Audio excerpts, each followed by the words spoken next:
अकबर बीरबल की कहानी मोम का शेर।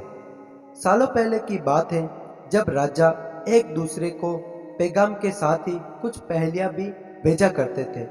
ऐसे ही किसी एक राजा का दूत सर्दियों के मौसम में एक दिन मुगल साम्राज्य के बादशाह अकबर के दरबार में पहुंचा।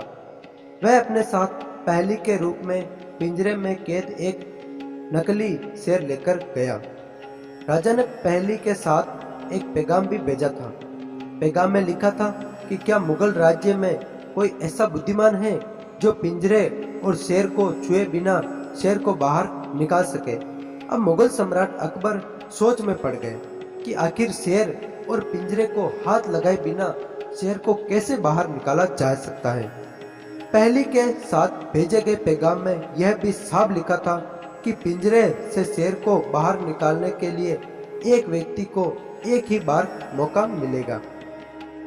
अकबर काफी परेशान हो गए।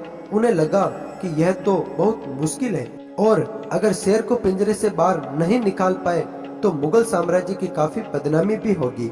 ये सब सोचते उन्होंने दरबार में मौजूद सभी की तरफ देखते हुए पूछा, है कोई जो इस पहेली को सुलझा सके।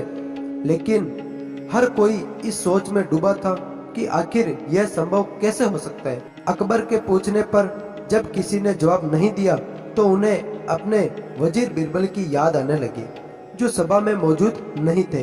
उन्होंने तुरंत दरबार को भेजकर बीरबल को दरबार में हाजिर होने का आदेश भिजवाया।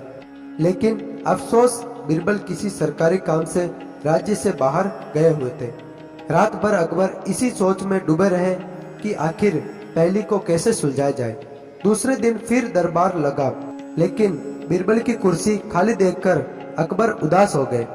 बादशाह ने एक बार फिर दरबारियों से पूछा, क्या किसी के पास इस शेर को पिंजरे से बाहर निकालने की कोई तरकीब है। इतने में ही दरबान अकबर के सामने आया और उसने शेर को पिंजरे से निकालने की कोशिश की, लेकिन वो नाकामयाब रहा। दूसरे दरबान ने पहेली को सुलझाने के लिए एक जादूगर को बुलवाया, लेकिन वो भी विफल रहा। कोशिश करते करते शाम होने को आई, तभी बीरबल दरबार में पहुंच गए।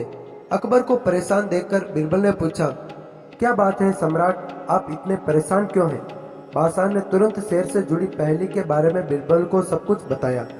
अकबर ने बीरबल से पूछा, क्या तुम इस शेर को पिंजरे से बाहर निकाल सकते हो। बीरबल ने कहा, हाँ मैं कोशिश कर सकता हूँ। अकबर बहुत खुश हुए क्योंकि मुगल साम्राज्य में बीरबल के जैसा बुद्धिमान और चतुर दूसरा कोई नहीं था। शेर को पिंजरे से बाहर निकालने के लिए बीरबल ने अकबर से कहा कि उन्हें 2 सुलगती हुई लोहे की छड़ व सरिये की आवश्यकता है। शहंशाह ने तुरंत इसकी व्यवस्था करने को कहा। जैसे ही बीरबल को लोहे की छड़ मिली तो उन्होंने पिंजरे को छुए बिना छड़ को अंदर पहुंचाकर उसे नकली शेर पर रख दिया। शेर लोहे की गर्म छड़ के स्पर्श में आते ही पिघलने लग गया, क्योंकि वो मोम का शेर था। देखते ही देखते पूरा शेर मोम के रूप में पिंजरे के बाहर निकल गया। बीरबल की इस अक्लमंदी पर अकबर बहुत प्रसन्न हुए। उन्होंने बीरबल से पूछा, अरे आखिर तुम्हें पता कैसे चला कि यह पिंजरे के अंदर मोम का शेर कैद है। बीरबल ने बड़ी ही नम्रता से जवाब दिया, हजूर बस शेर को गौर से देखने की जरूरत थी। मैंने जब पहेली के बारे में जानने के बाद उसे गौर से देखा तो लगा कि यह मोम का शेर हो सकता है। साथ ही राजा ने यह भी बताया था कि शेर को कैसे बाहर निकालना है, तो मैंने उसे पिघलाकर बाहर निकाल दिया। इधर दरबार में बीरबल की जय जयकार होने लगी।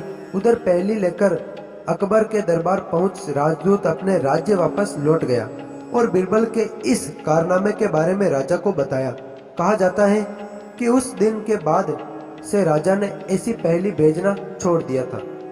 मोम का शेर कहानी से सीख, अक्लमंदी से सब कुछ संभव है। हर जगह बल नहीं बल्कि बुद्धि का प्रयोग किया जाना चाहिए। दिमाग से हर समस्या का समाधान हो सकता है। तो फ्रेंड्स, मिलते हैं नेक्स्ट वीडियो में। तब तक के लिए जय हिंद, जय भारत।